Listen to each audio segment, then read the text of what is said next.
গোপালগঞ্জে কারফিউ উঠিয়ে সকাল ৬টা থেকে রাত ৮টা পর্যন্ত ১৪৪ ধারা জারি করা হয়েছে। এ সময়ের মধ্যে কোনো সভা সমাবেশ করা যাবে না বলে জানায় প্রশাসন। একসাথে একাধিক লোক ঘোরাফেরা করাতেও বিধিনিষেধ থাকছে। এখনও গ্রেপ্তার আতঙ্কে রয়েছেন স্থানীয়রা। সংঘর্ষের ঘটনায় গোপালগঞ্জ সদর, কোটালীপাড়া ও কাশিয়ানী থানায় ৩,০০০-এর বেশি আওয়ামী লীগের নেতাকর্মীদের আসামি করে ৪টি মামলা দায়ের হয়েছে।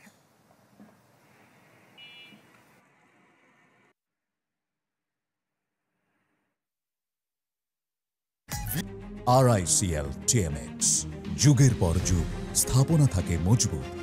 দর্শক, এই বিষয়ে আরো বিস্তারিত খবরাখবর জানাতে গোপালগঞ্জ থেকে আমাদের সাথে সরাসরি যুক্ত হচ্ছেন সহকর্মী বাদল সাহা।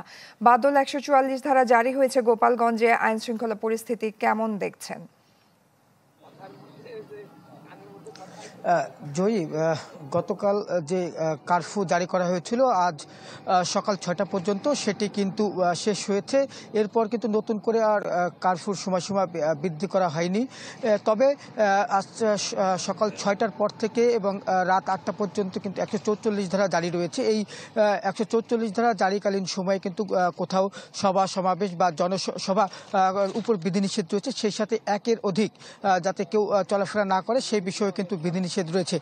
আর এসব ঘটনায় কিন্তু যে সংঘর্ষের যে ঘটনা, এই সব ঘটনায় কিন্তু এখন পর্যন্ত 4টি মামলা দায়ের করা হয়েছে এবং এই 4 মামলায় ৩,০০০-এরও বেশি আওয়ামী লীগ নেতাকর্মীদের কিন্তু আসামি করা হয়েছে। এবং এখন পর্যন্ত কিন্তু যে 24 ঘন্টা পার হয়েছে, 24 ঘন্টায় নতুন করে 119 জনকে গ্রেপ্তার করা হয়েছে এবং জেলায় এখন পর্যন্ত সব মিলিয়ে 283 জনকে গ্রেপ্তার করেছে এবং সকলকেই কিন্তু আদালতের মাধ্যমে জেলা কারাগারে পাঠানো হয়েছে।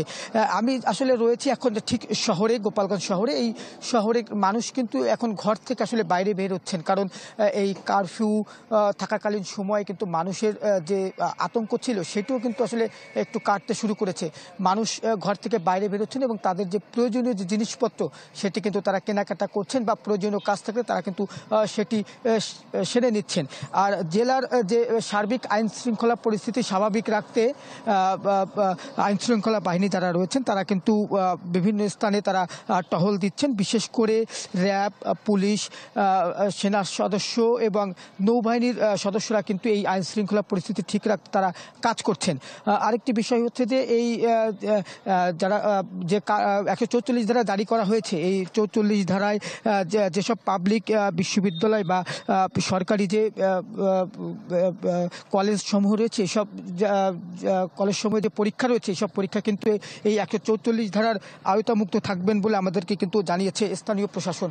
আর পুলিশ বলছে যে এই পরিস্থিতি পুরোপুরি নিয়ন্ত্রণে আনতে তারা কাজ করছে এবং তাদের যে গ্রেপ্তার যে অভিযান সেটি কিন্তু অব্যাহত রয়েছে এবং নতুন কোনো গ্রেপ্তার থাকলে বা নতুন কোনো মামলা থাকলে সেটি আমাদেরকে জানিয়ে দেবে বলে আমাদেরকে জানিয়েছে। এই ছিল আমার কাছে গোপালগঞ্জে সহিংসতা পরবর্তী সবশেষ খবর। জয়ী। বাদল, ধন্যবাদ আপনাকে। দর্শক, গোপালগঞ্জ পরিস্থিতির সবশেষ খবরাখবর জানছিলাম।